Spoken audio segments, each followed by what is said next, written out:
안녕하세요. 오늘은 트랜스젠더를 준비하고 있는 김성윤님을 스튜디오에 모셨습니다. 안녕하세요. 처음 트랜스젠더라고 생각을 하게 됐던 이유가 있나요? 중학생 때 여성스러운 외모에 동경을 가지게 되었습니다. 부모님과 처음 이런 문제들을 상의할 때 갈등이 있으셨을 것 같은데 어떤가요? 부모님은 처음에는 반대하셨습니다. 여러 번 대화를 나누고서 저를 완전히 지지해 주진 않지만 이해는 해주는. 여성으로 생각하는 거고 어떤 성별을 좋아하는 거예요? 제가 좋아하는 사람이면 성별은 관계가 없어요? 괜찮다라는 생각을 가지고 있어요. 군대도 갔다 오셨나요? 성주체성 장애 진단을 받고 군대 면제를 받았습니다. 성주체성 장애라는 거는 이제 정확히 뭔가요? 본인의 성별이 남성인데 남성으로 살아가는 데 어려움을 겪는 정신질환으로 분류되어 있다고 알고 있습니다. 평소에는 화장하고 다니시는 건가요? 평소에 화장을 하고 다니지 않고요. 남자 얼굴에 화장을 하려니까 잘 어울리지 않는다는 걸 느꼈습니다. 근데 머리는 왜 기르는 거예요? 여자의 로망이죠. 또 화장실 갈 때 스트레스를 많이 받는다고 하시던데 맞습니다. 남자 화장실을 가면 여자가 왜 남자 화장실이 있냐고 놀라기도 하고 그렇다고 여자 화장실 가도 거기도 놀랄 거 아니에요? 그건 범죄죠.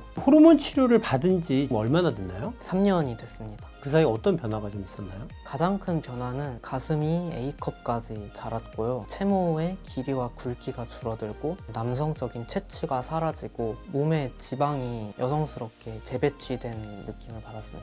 트랜스젠더로 살아가면서 수술적인 변화를 이제 생각을 하셨을 거 아니에요? 지금 수술을 생각하시고 병원까지 오셨잖아요? 계기가 있었나요? 성형은 계속 조금씩 고민하고 있었는데 유튜브에서 아이웰 채널을 본 이후로 오게 되었습니다. 제일 개선해야 된다고 생각한 부분은 어떤 건가요? 눈썹 아래로 그림자가 지는 경우가 있어서 남성이 도드라져 보이죠. 그다음에 광대, 사각턱 제일 문제라고 생각합니다. 뭐 어떤 수술을 받는지 알고 계시나요? 이마랑 눈썹에 관한 수술이라고 알고 있습니다. 사진을 보면서 설명을 좀 해드릴게요. M자 이마까지는 아니라 하더라도 기본적으로 이제 남성형의 이마를 가지고 있죠. 본인 같은 경우에는 직사각형 느낌인 것 같아요. 이 부분을 수술이 끝났을 때는 라운드 타입으로 여성스러운 모양으로 바꿀 거예요. CT 이미지를 좀 보시게 되면 남성의 전두동의 모습이에요. 돌출되어 있는 걸 알 수 있습니다. 그리고 여기는 눈썹 뼈인데 갈아주고 잘라내주는, 또 남성과 여성의 차이가 있습니다. 안화부의 바깥쪽이 조금 더 좁아요, 남자들이. 최종적으로는 이마를 들어 올리면서 전체적으로 눈썹의 위치도 좀 더 올라가게 돼요.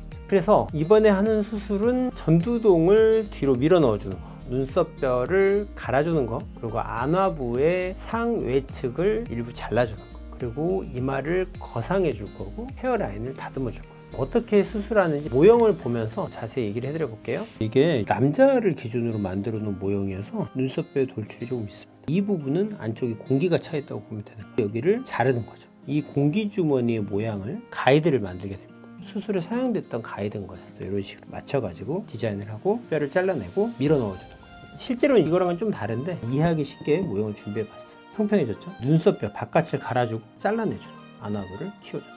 이마랑 눈썹뼈랑 다 해결됐다. 그 뒤에 하고 싶은 건 뭐예요? 쌍꺼풀을 만들고 싶습니다. 탑 수술이나 바텀 수술도 고려를 하시나요? 저는 여성스러운 외모에 대해 같이 두고 있기 때문에 얼굴 수술이 완전히 끝나고 나서야 생각을 해보지 않을까.